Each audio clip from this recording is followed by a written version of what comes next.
جب لاٹھے لے کے قریب آوا تو ہم کہیں ہاں بھیا کا بات جہاں تقریر ہمارے ہوئے رہی گئے ہم کہیں کا بات بھیا کہیں مولانا تم سے کوئی مطلب نہیں تم تقریر کی اور ہم تو کا ڈھونڈی تھے جو تم کا بھلائی لے کے آوا تو ایسا نہ ہو کہ ہم تقریر کے لیے آپ قاری اسلم صاحب کا گھور گھور دیکھو یا مولانا رجب علی صاحب کا یہ اب بہتر نہیں ہے چونکہ حضرت تشریف لے آئے ہیں ٹھنڈک کا ٹائم ہے لیکن آپ لوگوں نے بلایا ہے تو آپ لوگوں کے کہنے کے مطابق ایک بات اور سنا دوں درود شریف پڑھ لیجیے صلی اللہ علیہ نبی وعلی آلہ واصحابہ بارک وسلم صلاۃ و سلام علیک یا سیدی یا رسول اللہ صلی اللہ علیہ وسلم۔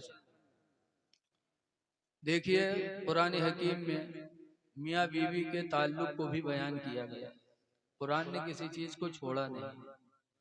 اللہ قرآن میں فرماتا ہن لباس لکم، بیویاں تمہاری لباس ہیں، بیوی لباس ہے تمہاری۔ لباس کسے کہتے ہیں؟ جو پہنا جاتا ہے، کرتا پائجامہ پینٹ بوسٹ۔ اللہ فرماتا ہن لباس لکم، بیویاں تمہاری لباس ہیں، وانتم لباس لہن، اور اے مردو تم اپنی عورتوں کے لباس ہو۔ ایک دوسرے کے لباس ہے، اور لباس کہتے ہیں جسے پہنا جائے۔ تو کوئی پہن سکتا ہے اپنے مہروا؟ نہ عورت مرد کو پہن سکتی نہ مرد عورت، پھر لباس کیوں بتایا گیا؟ تو اس پہ غور کرو، آپ بھی غور کرو، ہماری ماں بہنیں بھی غور کرو۔ بیوی مرد کا لباس ہے، اس کا مطلب یہ ہے کہ لباس کا کام ہے عزت کا چھپانا۔ لباس کس لیے پہنا جاتا ہے؟ تاکہ ہماری عزت پر کسی کی نگاہ نہ پڑے۔ اللہ قرآن میں فرماتا یا بنی آدم قد انزلنا علیکم لباسا، اے آدم کی اولادو ہم نے تمہارے اوپر جنت سے لباس اتارا ہے۔ یہ جنتی لباس ہے، کیوں؟ دو مقصد۔ نمبر ایک ہے یواری سوآتکم، تاکہ تمہاری شرمگاہ کو چھپا دے۔ اور دوسرا مقصد ہے وریشا، اور تمہیں خوبصورتی دے دے۔ لباس دو مقصد سے پہلے، نمبر ایک شرمگاہ کو چھپا دے۔ اب بتاؤ وہ لباس جو چست بنوایا گیا ہے، جیسے ہماری ماں بہنیں بنواتی ہیں، تو جسم کا اعضاء دکھائی پڑتا ہے، اونچا نیچا سب پتا چلتا ہے، تو کیا عزت چھپی؟ نوجوان ہمارے پینٹ پہنا تھے حتی چست کی پیچھے دیکھو تو دو حصہ بٹی نظر آتا، کیا عزت چھپی؟ قرآن نے کہا لباس اس لیے اللہ نے اتارا ہے کہ تاکہ تمہاری عزت چھپے، اور ہم لباس پہننے کے باوجود بھی بے عزت ہو رہے ہیں۔ آج ہم لوگ سمجھتے ہیں کہ نہیں لباس سے صرف خوبصورتی آئے، پہلا مقصد ہے عزت کا چھپانا۔ ایک آدمی بنارس گوا، وہ دیکھے ساڑی مارکیٹ، تو اپنے مہرو خاطر ایک ساڑی لے لی ہے لال کلر کے، اور مہرو کلر کون مل رہا ہے؟ اتنی کریا کی تاو پھیل، لیکن جب لال ساڑی پہنی تو بہت جلدی سے نہائے کہ لال ساڑی پہنی، اور پہن کے تک اپنے مرد کے سامنے اس کے دیکھو ہم کون مل لاگے تھے، تو کہے تم تو ویسے لاگا تھا جیسے کوئلہ کے ڈھیر میں آگ لگ گیا۔ وہ سنیس تو نوچ ناچ کے پھینک دی گریاوے لگا۔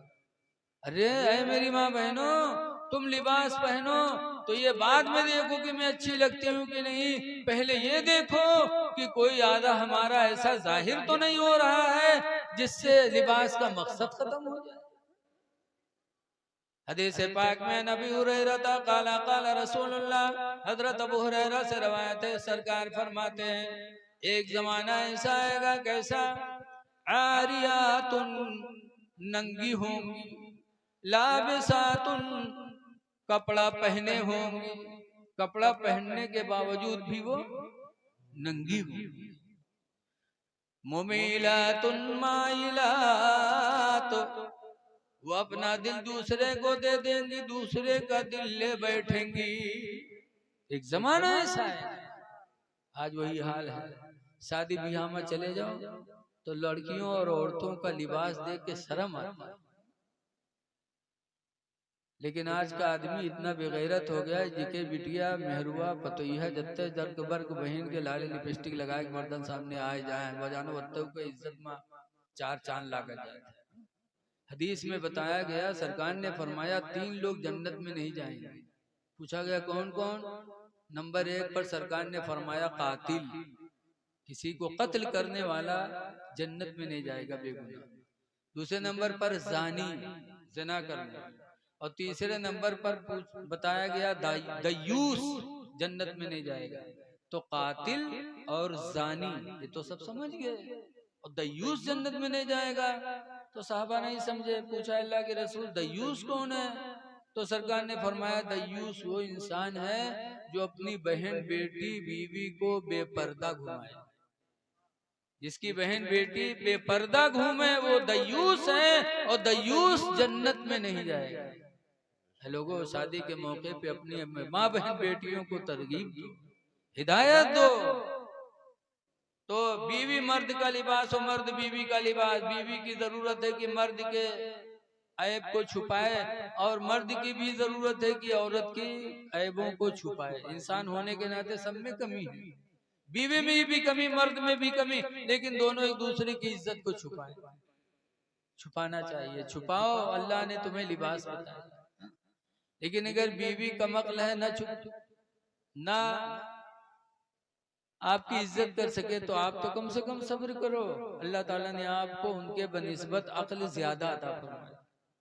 حضرت سید ابو الحسن خرقانی خرقان کے رہنے والے تھے، بہت بڑے پیر تھے۔ ایک دفعہ ان کے مرید لوگ گئے ملاقات کرے کہ بہت دن وہ پیر صاحب سے ملے نہیں، بیچارے 10-12 ٹھوٹ چلتے چلتے چلتے چلتے کافی دنوں کے بعد خراسان پہنچے۔ ہوا جب پہنچے حضرت کے دروازہ پہ کھٹکھٹائیں تو حضرت راہ نے حضرتین نکلی، تو لوگ سلام کہیں گے حضرت کہاں گئے؟ تو چونکہ کہیں حضرت ہمارے یہاں حضرت کو ہے۔ کون حضرت؟ کہیں ہمارے پیر سید ابو الحسن خرقانی۔ کہیں ہاں وہ دجل وقت بقائم آئے گی، وہ حضرت ہو۔ وہ حضرت کہا تھا، اب مرید لوگ کھڑبھڑانے، کہیں ہاں اللہ ہم لوگ مرید ہیں، اور بیوی دجال مکار بتاوا تھا۔ تو مرید پوچھیں ہیں کہاں؟ کہیں جنگل لکڑی لے گواہ ہے بیعت ہوئی۔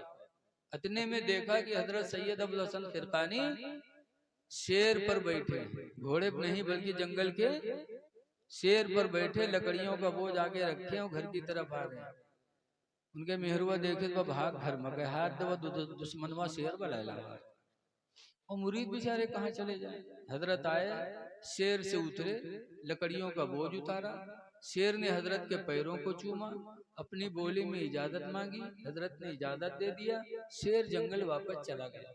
تب مرید لوگوں کو حیرت ہوئی کہ حضور آپ کا مرتبہ اللہ نے اتنا بلند کیا کہ شیر پیر چوم رہا ہے، شیر آپ سے بات کر رہا ہے، اور آپ کی بیوی آپ کو دجال مکار بتاتی ہیں۔